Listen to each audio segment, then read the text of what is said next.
All right, good afternoon. We are day 2 of the Great Connect Teacher Personalized Learning Bootcamp. And we are here again with Ana Moreno from KSU I Teach, and she will be leading today's session. This morning was great. As you know, we've begun to record these sessions for you all because we do realize that you're very busy. We don't want you to feel pressed.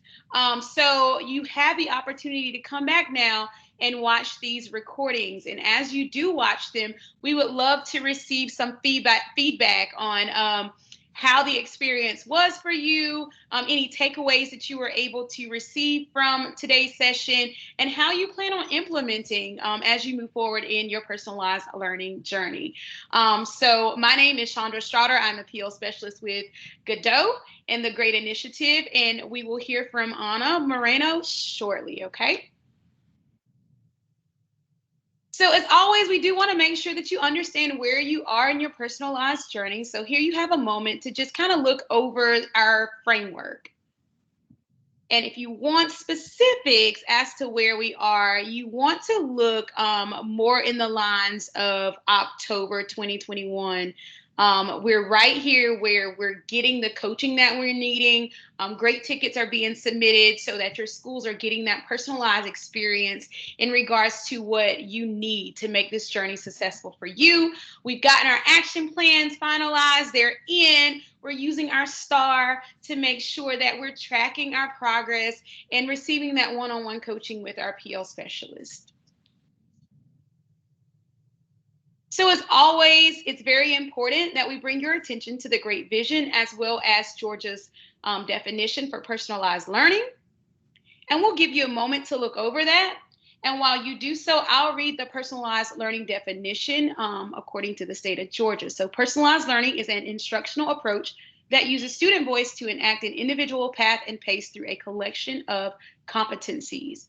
And in Georgia, personalized learning is an ideal for which we will strive.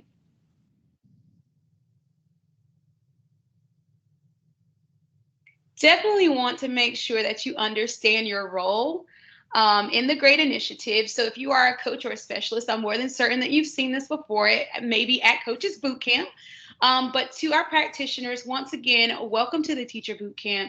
And here in this gray box, you're able to see what your expectation is in regards to your role in the work. So it's implementing, planning, building that capacity, collecting relevant data in order to collaborate and co-plan with your students, and then having that opportunity to celebrate any successes that you all have as you move forward in your journey.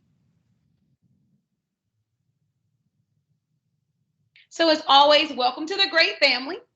And we want to make sure that we have a common understanding as we move forward in today's session. So connections are very important. We want to build those relationships with you. We have that safe space for risk taking. Your voice is important, your strengths are important, and your positive energy that you bring to the table is equally as important. So just want to make sure that we have those connections that are being developed as we continue to dive in the content moving forward. So make sure you ask questions as needed, engage fully, integrate any new information, new material that you may be receiving on today, keeping an open mind to how you're going to approach the strategies that you're given today, and then utilize what you've learned. And we would love to see pictures or emails, artifacts that show how you're implementing with your students and the progress that you're making along the way.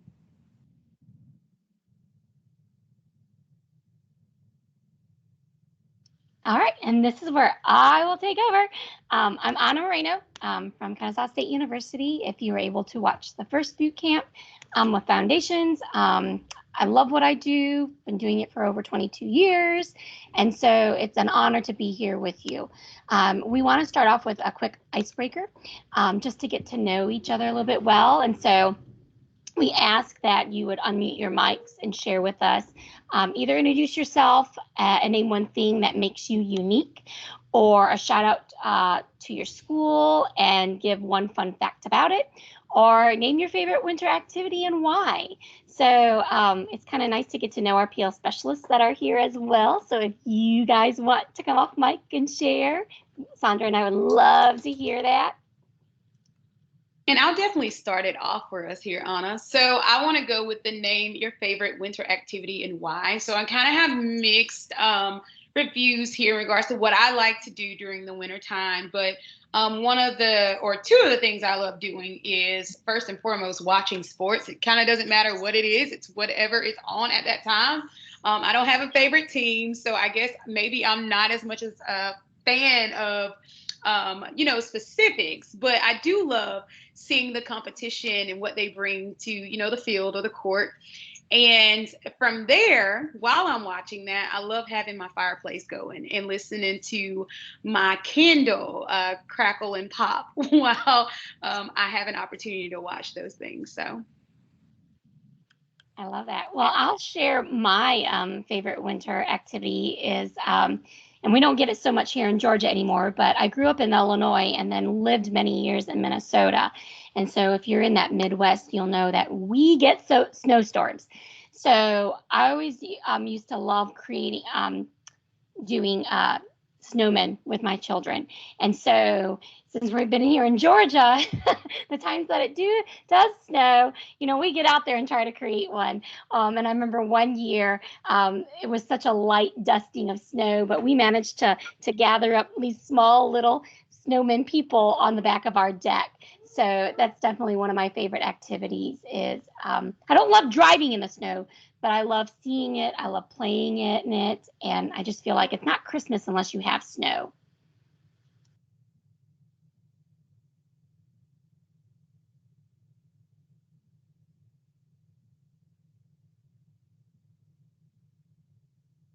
you're on mute, Anna. You just hit your mute buttons. Oh, sorry.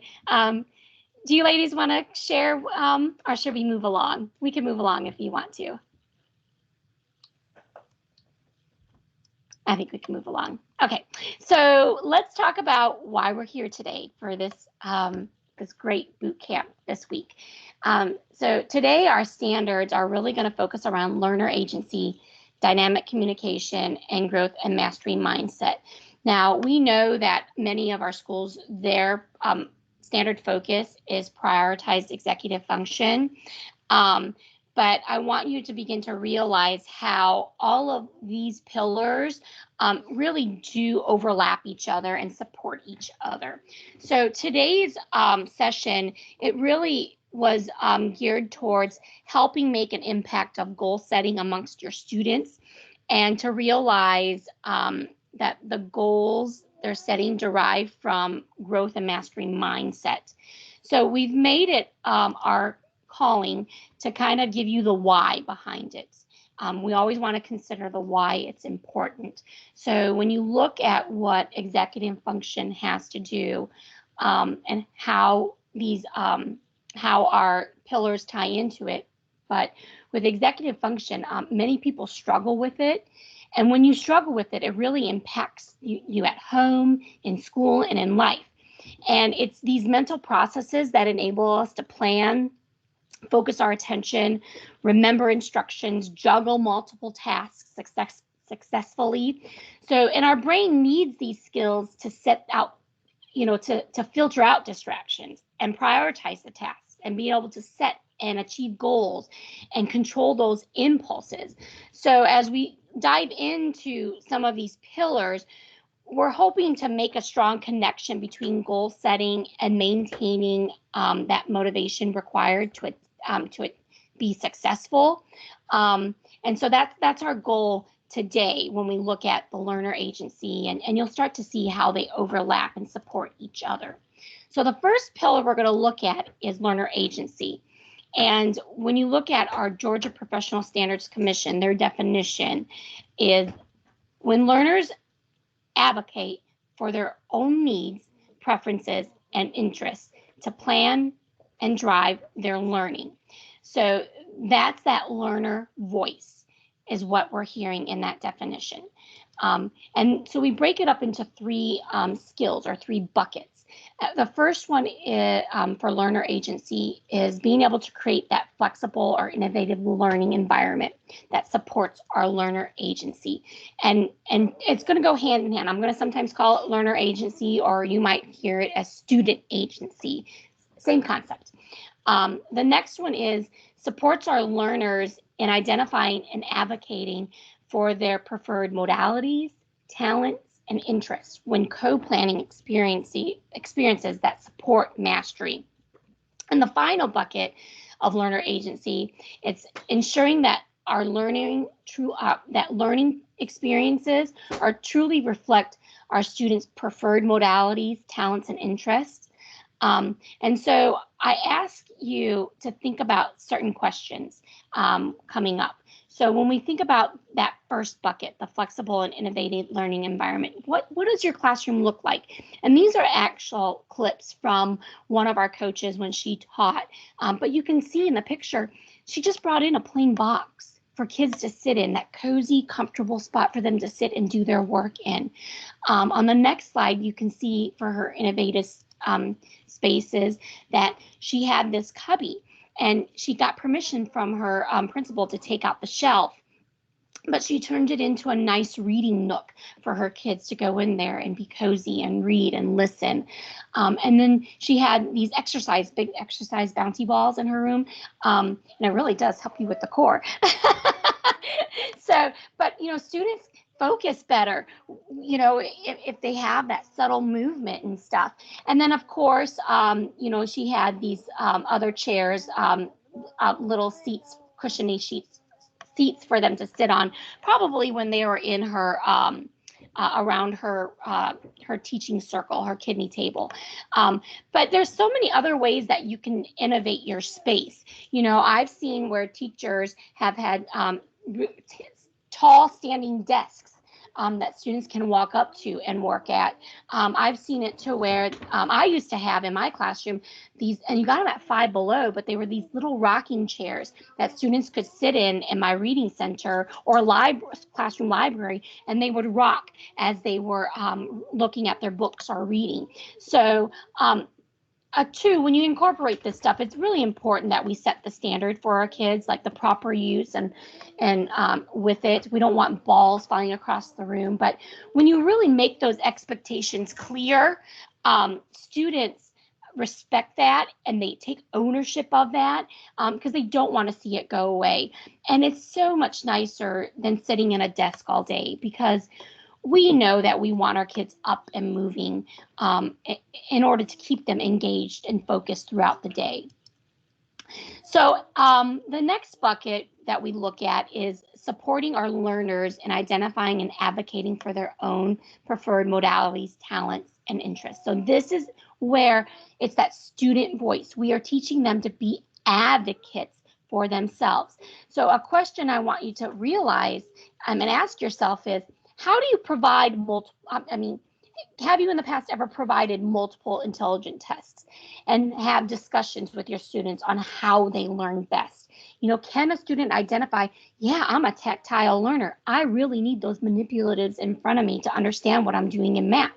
Or do you have students that are very musically inclined? One of my favorite sites, and they've teamed up while they were bought out by Nearpod, was Flow Vocabulary. Flow Vocabulary spent a lot of time building out curriculum that they would take a concept and apply it to music, and they used rap, because they find that when you look at all the genres of music, rap is the one genre that can put in the most language into a verse. So you're able to pack so much content and language for kids to learn. And then the beat is so uplifting, and that, it catches on. So, do you have students that learn best that way? And are you providing that for them? And of course, we always want to model for our students how to be advocates for themselves and speak up about their preferred methods of learning so that they are mastering the content. But again, in order to have all that, you have to build that sense of security, that family ship, I guess, if you want to call it, in your classroom. So building relationships positively in your classroom is really important if you want to be able to have these honest and open conversations with your students.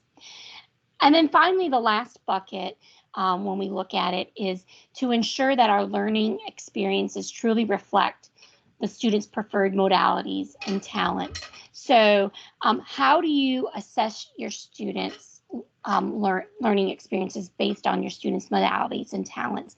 You know, I know when we talk about looking at these, looking at our standards, you think, oh my gosh, here's my standard that I have to cover, but how do I incorporate that student's interest in it? Well, you know, one way we do that and with language arts is you have your standard, but you're letting the student pick the book to apply that standard to, because they're going to pick a book that motivates them, that keeps them engaged. So those are the ways. Or if you take a lesson, take a unit and turn it into project-based learning, a PBL, that's where you can start incorporating your students' talents and interests in, because you're still focusing on the content, but now you've applied it to more or less like a real world problem. And so that's going to get the kids motivated and engaged. So I have this quick video, so we're going to keep our fingers crossed that our sound works. So let's hope that my sound plays, and please let me know if it does not. Hi everyone, welcome back to my channel and thank you so much for joining.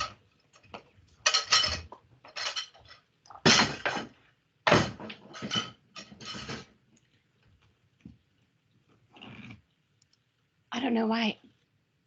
Hi everyone, welcome back to my channel and thank you so much for joining me today. No. So today I'm going to be talking about trying to promote student agency by giving students more.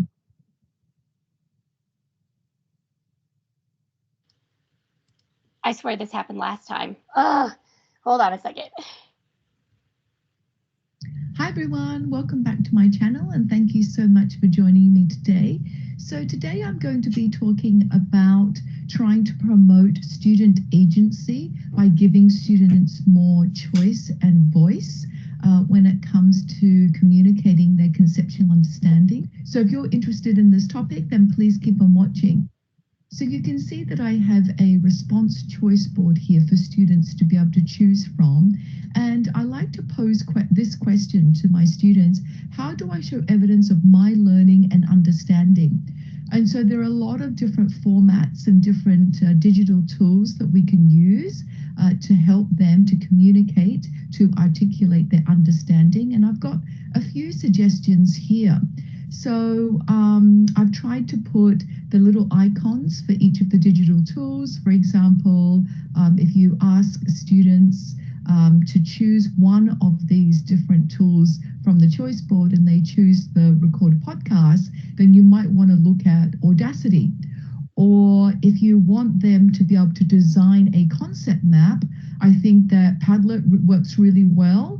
You have the option of connecting different posts on a Padlet wall so that it can create a beautiful concept map, or even using Creately, which will create a beautiful graphic organizer for you as well.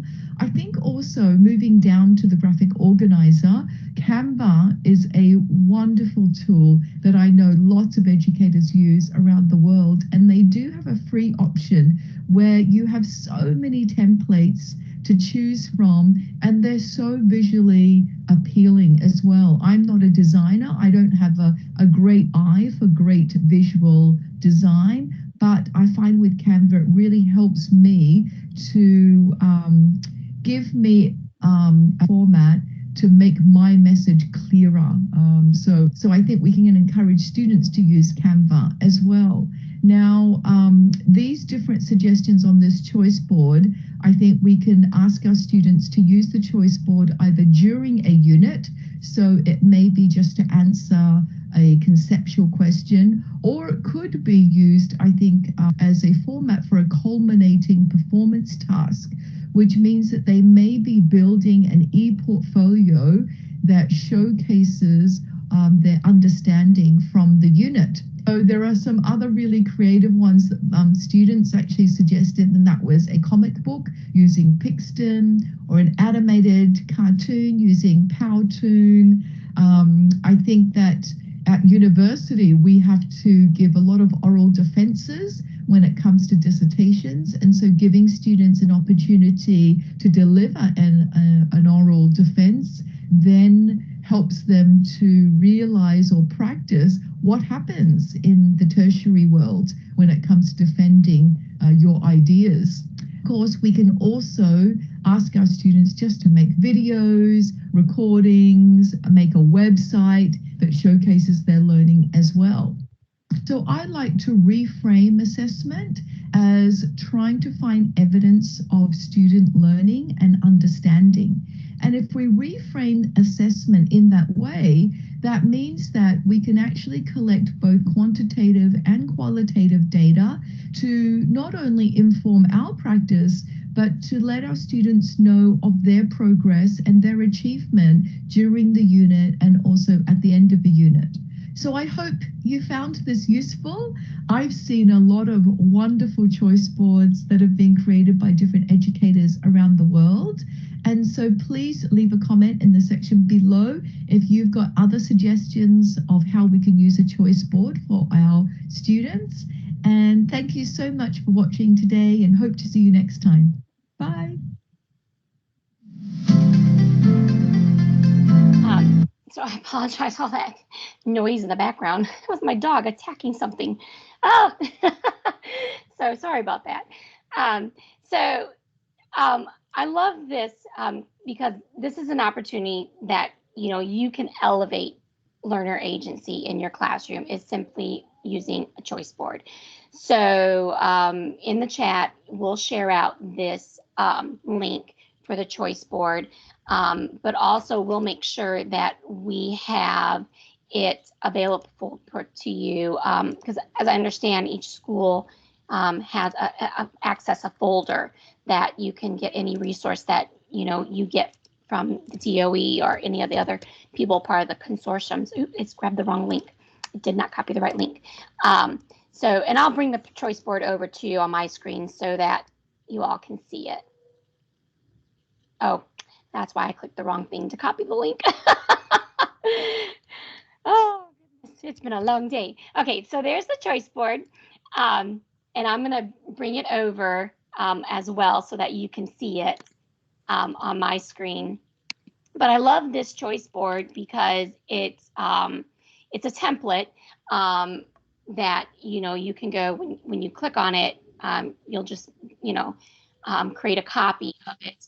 But this template was shared out by Esther Park. So look her up, follow her. She actually has a website that she has many more resources. But I love it because you're able to go in here and look, it's editable. I can go and do choice 1, choice 2, edit it. And then, when your students actually do it, click to it, it takes it to it. And then you can go back. And so it's already hyperlinked for you. You just got to put in your content. So I want to show you where we're going to go, because if you scroll down, here's a choice board for you. So this first part is definitely just where you would build out your own. So when you make a copy of this, you can erase all this other stuff and just keep the first portion of it. But I wanted to give you an opportunity to explore this choice board. And it's related to music. So if they were doing, so the learning target was, can you summarize chapter 2 of Esperanza Rising? So they're reading this book in class, and now here are your choices that you're giving your students.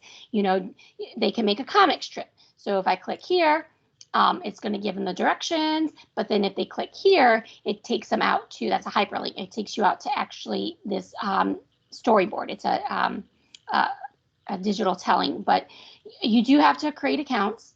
So it depends on your district if they allow you to create accounts, but you can see that, look, it also integrates with Canvas and Google Classroom. So ask about it. And it is free. There are paid versions, but you can do a free version. So this is a great activity, and see how they're creating a really cool comic strip for Rising Esperanza. What if you have that kid that loves music? Click on here. If you've never used Chrome Music Lab, this gives you a little, it shows you how to do it, but I love it. When you click on it, it takes you to this music lab where kids can play on the piano. They can design a song. So maybe they're designing a song for Esperanza Rising. Maybe it's the theme song of it, you know, so a great way to show what they know. Writing a letter, reenacting. I love reenacting because I think students learn so much when they role play. So again, oops, clicked on the wrong one.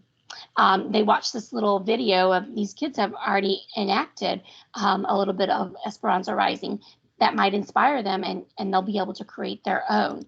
So definitely a great use. Do you want to add anything to the choice board as well? I know we spoke earlier about how concise it was and how we can use the option of, you know, adding more choices depending on the students that we're serving. We may want to differentiate those choice boards according to the groups, the abilities, the needs, the interest, all of that great stuff.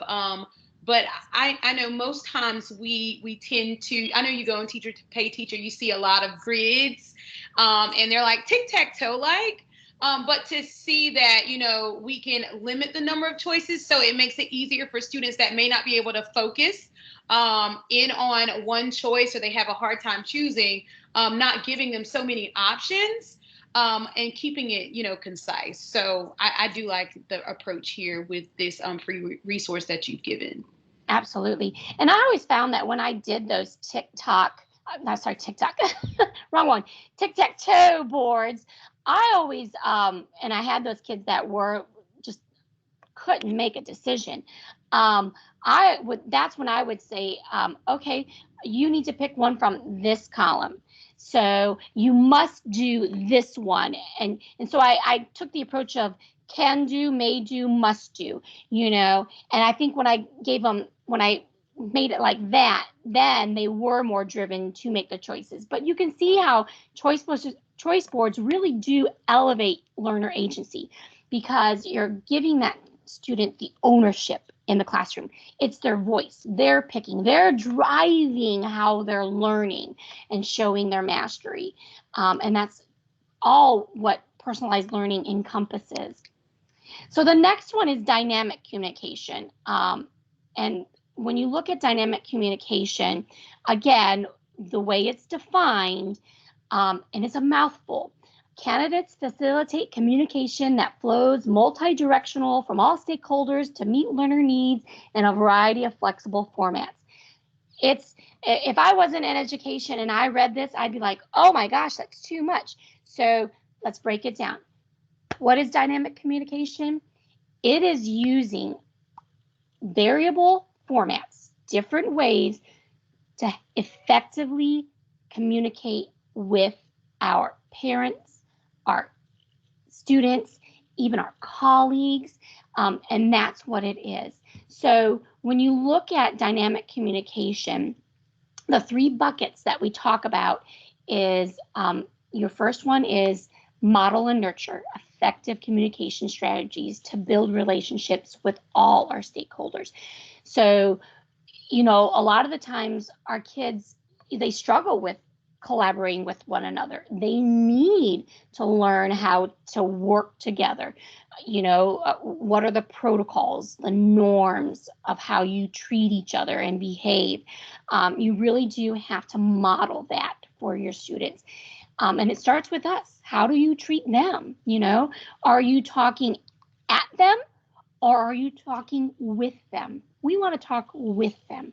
We want them to be advocates in their learning. We want them to be in the driver's seat.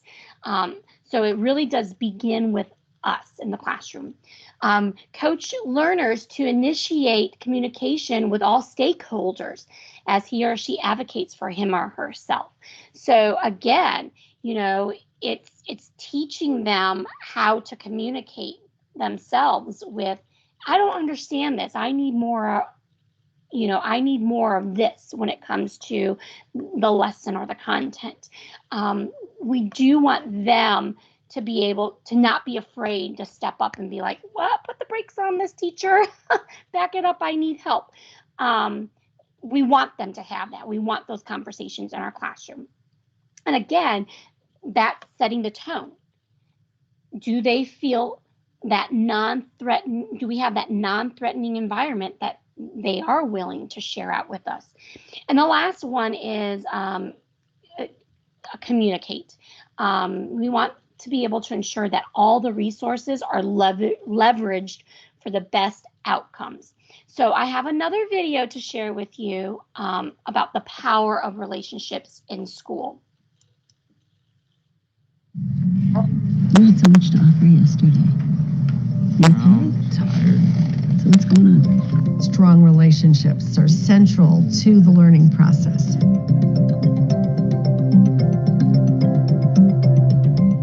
What the science of learning and development tells us is that we need to create learning environments which allow for strong long-term relationships for children to become attached to school and to the adults and other children in it.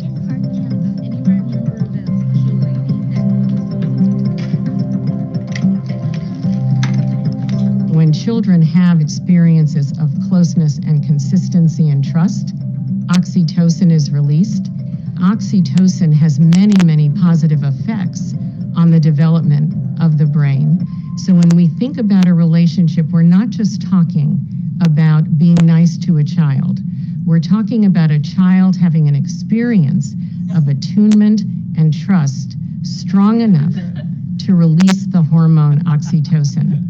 Good morning, Ariella. How you doing today? The purpose of the morning greeting is to connect with them and to just make sure that I'm seeing them as humans. Like I'm making that relationship with them, making that bond.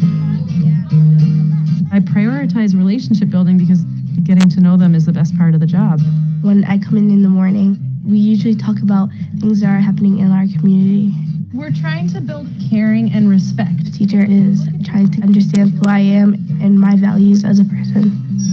When I have a free 45 minutes or an hour, I think to myself, I could sit down and catch up on grading, or I could go and make connections, whether it's a smile or a joke or a reminder. It validates their presence in the building. Rock it out in the art room. It starts from so much honesty and transparency with kids.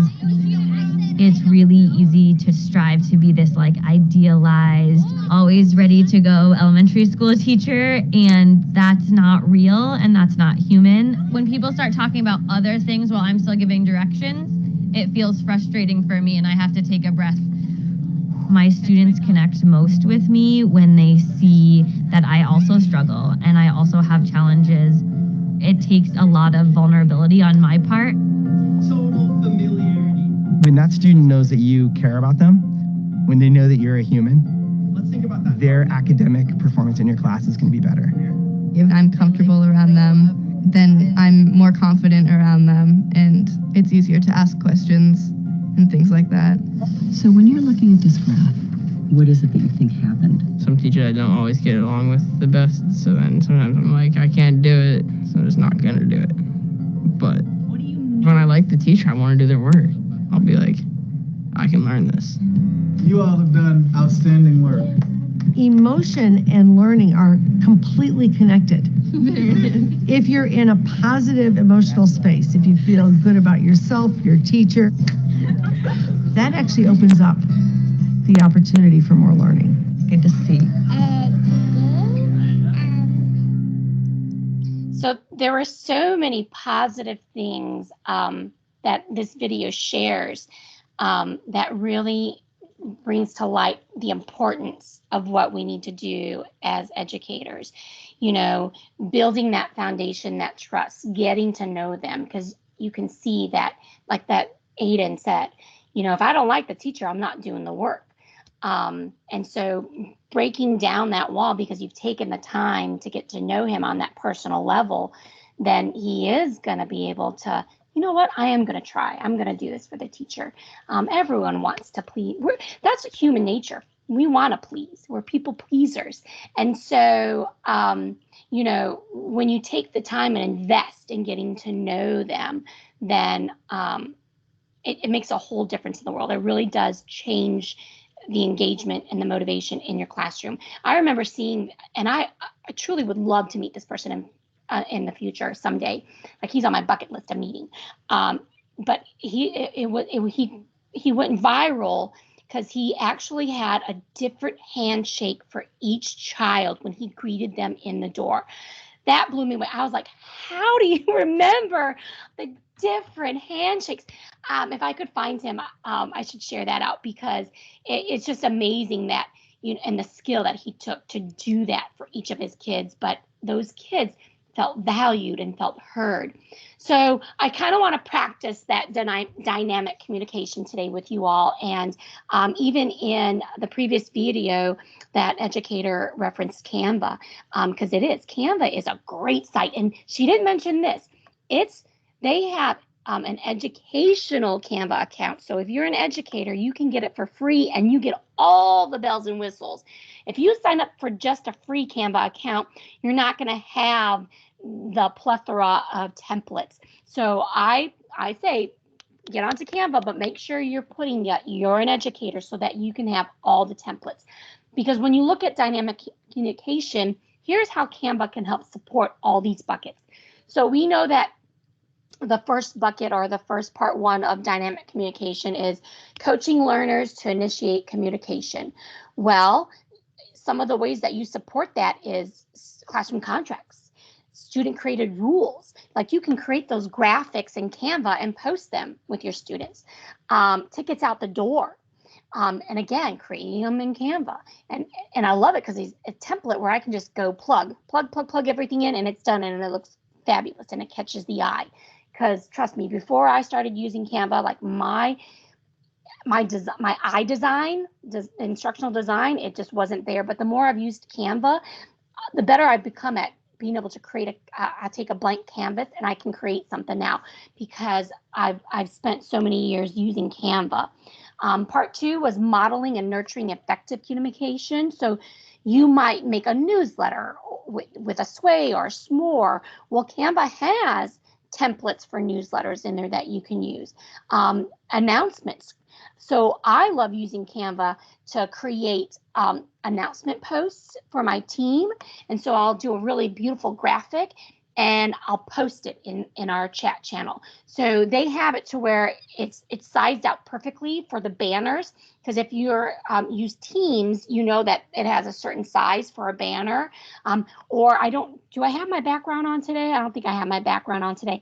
I created a background for my sessions. I took it off because I was sharing books, and when you share books, anytime you have that background on it, you can't see the books that you share, so I don't have my background on right now. But you can create backgrounds for personalized for yourself if you do virtual meetings.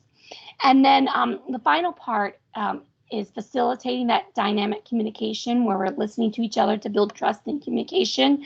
Well, ways we do that is conferencing and the feedback. And so think about how you can leverage those things in Canva. Do you want to create a template? So we definitely want to give you some time to explore Canva, and I'll share with you some things that I did in Canva for my schools that you're going to see a little bit of my humor here in a second. So I'm signed in, and of course, I've organized it in all these folders, but I did a potty press for one of my schools that I support. And so basically I created like this little infographic that I could hang in the restroom for them to read. And I did it in all the restrooms that teachers used. But this one focused on Nearpod. So it basically, I love my little potty chair right there. But it just sparked their interest a little bit about Nearpod and the things that they can do with Nearpod. And so hopefully by seeing this and like reading it while they're in the restroom, they might be like, oh, I'm going to find Anna and ask a little bit more about this. So that's the way I leveraged Canva. And so I'm going to go back to my folder. I went all the way out. But I used it for Minecraft. I used it for stuff they could do in the summer. Gave them some idea. Adobe Spark. Here's my backgrounds. If you click on that, you can see how I created different backgrounds to post behind me. And then, like I said, those banners, you can create really cool banners to post stuff. These are my banners that I use for my colleagues and stuff as I make posts and stuff. So just fun. And I personalized it with my little Bitmoji. And so please, explore Canva a little bit and see some of the potentials, unlock some of those potentials that you can do in Canva. All right, I want to make sure we are good on time. We are probably getting close to being done. I know I can chat too much.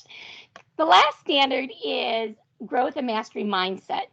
And again, when you look at the Georgia Professional Standards definition, I mean, it's a mouthful. A perspective or attitude towards learning that views it as an ongoing progression or continuous growth and improvement towards new understanding and mastery of interdependent competencies, and not an endpoint of either success or failure. It's a lot. And again, if I hadn't been an educator, I would look at that and be like, okay, wait, I need to disseminate this, because what is this saying? So what it really truly says is, I don't know this yet, but I'm going to continue to work on it. And so that's the mindset that we want to start encouraging our students to have. We want to teach them that things are not going to be instant gratification. There's no instant gratification here. Some things do take time and take failures and progress to get to the end. But you just have to have that yet attitude. And so when we look at the buckets, the first one is identify causes of learner struggles, prescribe solutions, and co-plan with learners to set short and long-term goals for growth. So again, it's that, if you hear that co-planning, it's again including our learner. We are thought partners together in this, and we are going to find solutions that help you get to your end goal.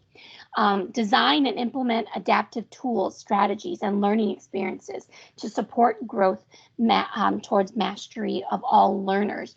So again, when we look at that is using these tools that we have to create playlists that students can use during their learning experiences to get where they need to be.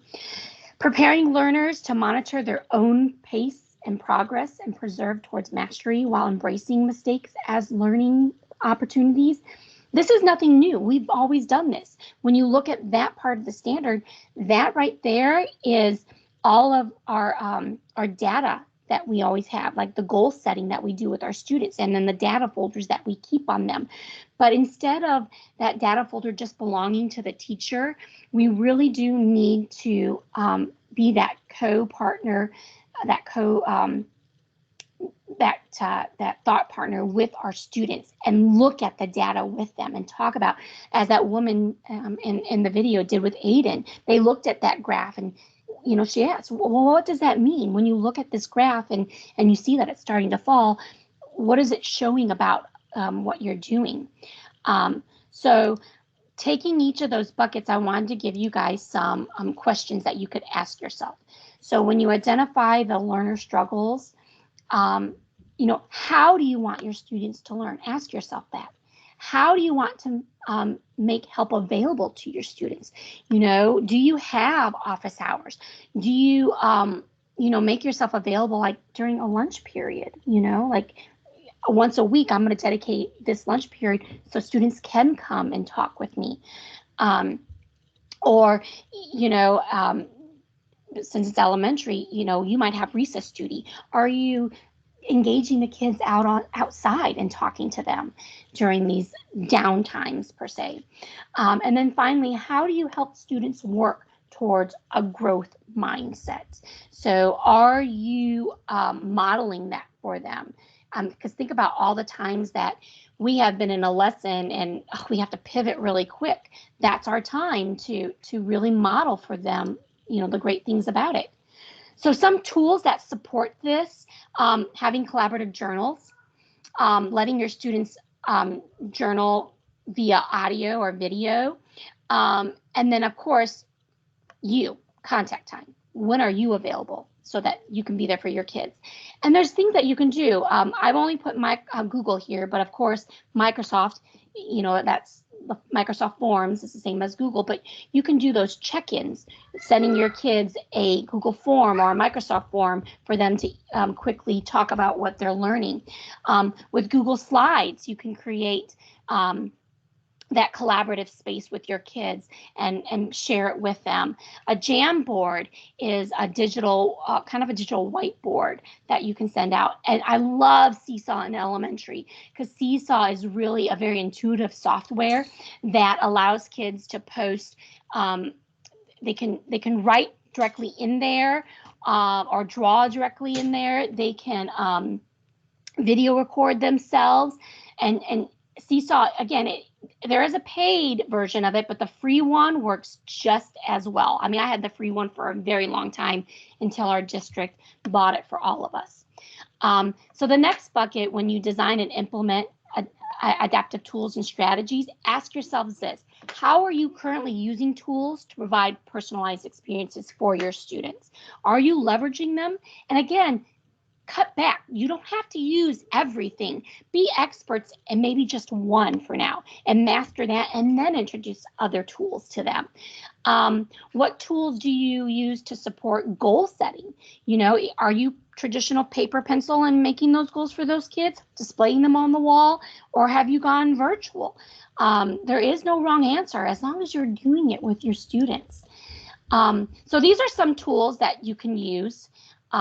iReady, I know many schools use iReady. iReady is a very powerful tool because, again, it gives you that data that you can talk with your students and drive the learning of where they need to go.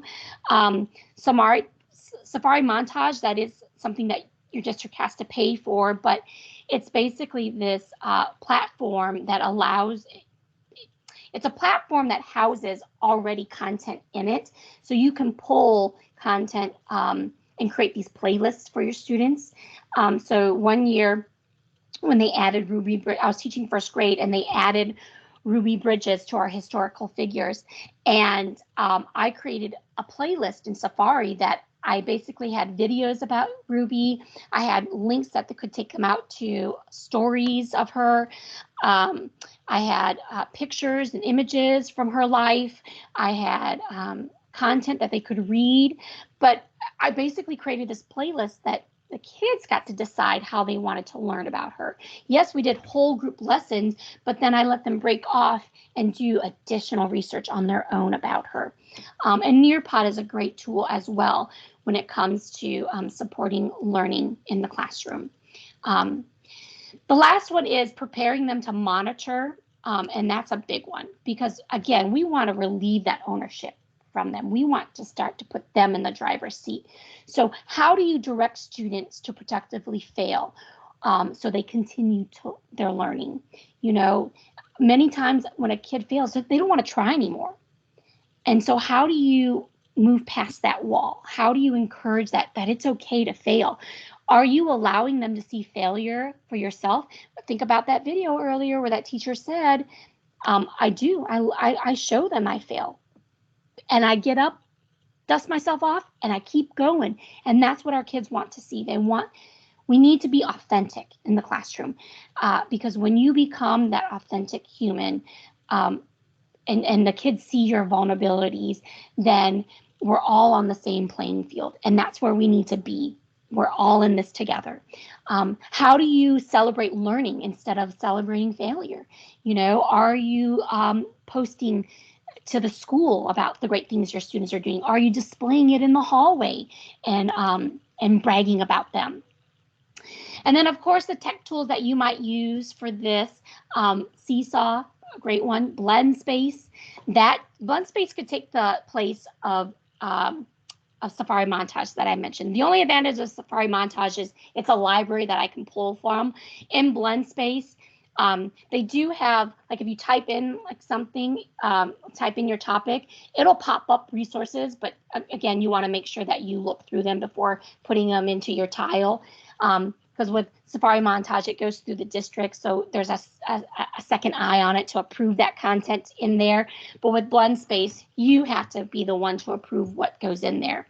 And of course, Padlet. Padlet was designed to be that like online digital space where you can drop and respond to each other, but think of how you can use it in an innovative way. I can create Padlet to be a playlist for my students. I can use Padlet as a portfolio with my students.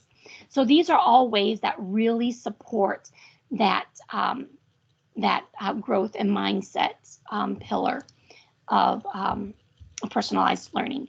So here's another video of growth mindset that we want to share with you. It's quick.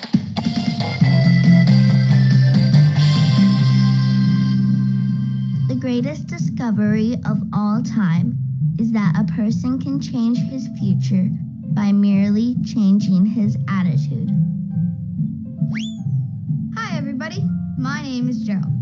I want to talk to you about creating a growth mindset. I heard that you've been learning about a growth mindset. Am I right? Have you heard of Michael Jordan? He is known as the best NBA basketball player of all time. This is what he says. I've missed more than 9,000 shots in my career. I've lost almost 900 games. 26 times I've been trusted to take the game-winning shot, and 26 times I've missed. I've failed over and over again, and that's why I succeed. Michael Jordan has a growth mindset. This is also known as a positive attitude. There are two different kinds of mindsets. There's a fixed mindset. If you always have a fixed mindset, you'll never go anywhere. And then there's a growth mindset. Have you ever heard of Thomas Edison? He created the light bulb. Can you imagine a world without light bulbs? We would all be living in the dark. Whew, that's better. Did you know Thomas Edison failed at least 1,000 times? That's a lot, isn't it? But Thomas Edison had a growth mindset. This is how he puts it. I have not failed 1,000 times. I have successfully discovered 1,000 ways not to make a light bulb. If he didn't have a growth mindset, he would not have stuck to it and created the famous light bulb. And we might still be living in the dark if it weren't for Thomas Edison's bright idea. My message to you today is for you to create a growing mind. The road to success is not always easy. Don't ever give up. Be positive and you will succeed.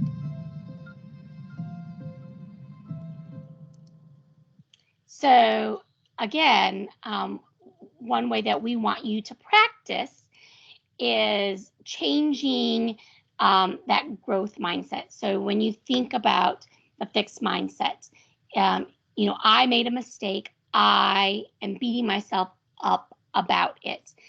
If I wanted to be that growth mindset, what language would I use here? What would I change that to? We wanted to give you a few moments to write those down and talk about what you would say differently. So, because a growth mindset classroom is a classroom in which mistakes are welcomed and encouraged. Remember that.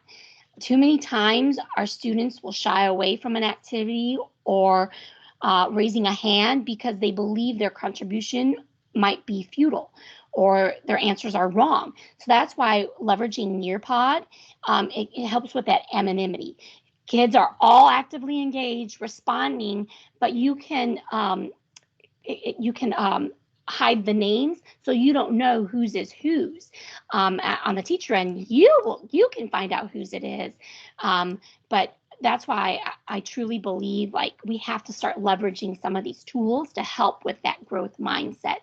And I love Thomas Edison. He didn't fail 1,000 times. He discovered 1,000 ways to not make a light bulb. And that's truly going from a fixed mindset to a growth mindset. So as we talk about that, we want to look at goals, setting goals for our kids, because that's really going to help out. So to establish best practices for student-centered goals, we really want the students must understand what the goal is and why it is needed for learning. For younger kids, you want to make sure that they understand the difference between a goal, between what a goal is and what something they want. With your older kids, it's establishing and encouraging them to make realistic goals that they care about. So to support student understanding, consider discussing and establishing class-wide goals, or maybe you have a school-wide goal that you can start with before you start making those individualized academic goals. But we always want to have expectations. We always want to make them clear with our students so that they know where they're going. In some ways to do that is if you use acronyms, like if you've ever heard of a SMART goal. But I always want you to understand that don't ever underestimate the power of a non-academic goal. Because the first time you set a goal and that student achieves it, it really lays the groundwork for the next goal and puts on the success for the next goal. So I have some posters here of how you can guide your kids. I tend to use this for the younger kids because it's simpler. It's set a goal, you think about it, you write down your actions that you had towards it, and then again, you always want to go back and review that goal. Here is where I might use for like my second and third graders, fourth and fifth definitely, is a SMART goal, because you talk about it being specific, you talk about how you can measure that goal, you talk about the ways you're going to go about attaining that goal, and then the relevance of that goal. Is the goal worth working hard to accomplish? And then setting a timeline, because you don't want goals to go too long, And then finally, this might be a great anchor chart that you have in your classroom to remind your students about their goals. Having them look at the data. You want to look at the data with your students. You want to guide them to set their own goals. You want to teach them how to make a plan to attain that goal.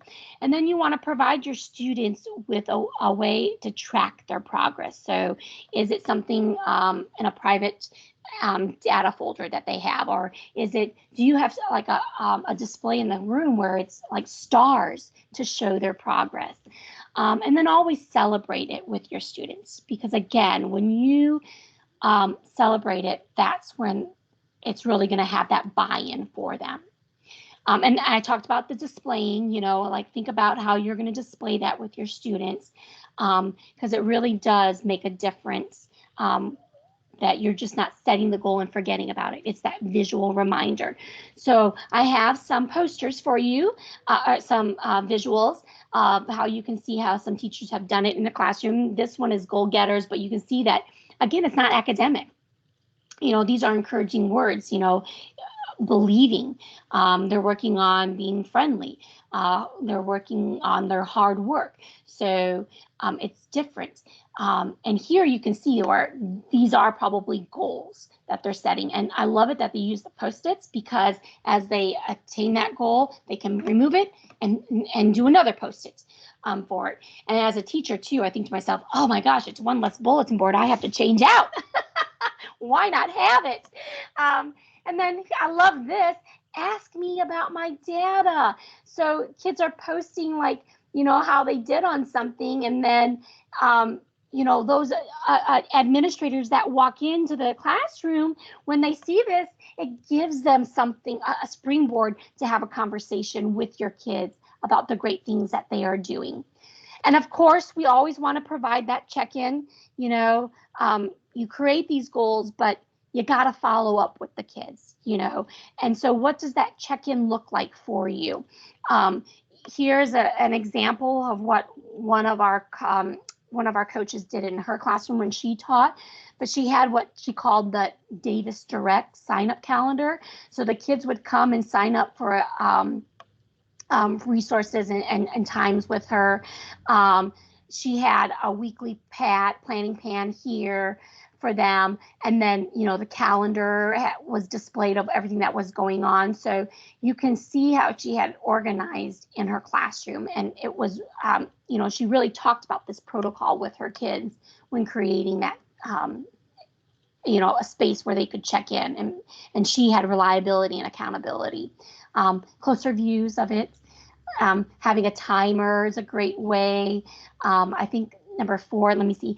Number 4 was her Davis Direct Light. So I think what she did is when students would need help, they could press that light, and that was kind of her like, that, her signal to her that, they needed help.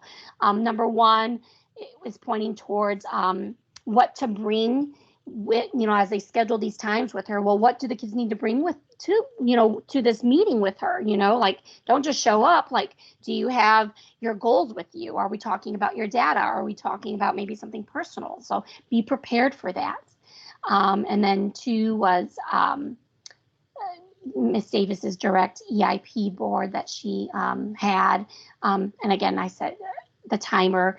The 3 was where they can leave her a message. So these are actually like sticky notes in the shape of a D for her name, but the kids could tear off and write on it and put it in this little pouch for her to have. So she had a clear system of how to really be checking in with her kids.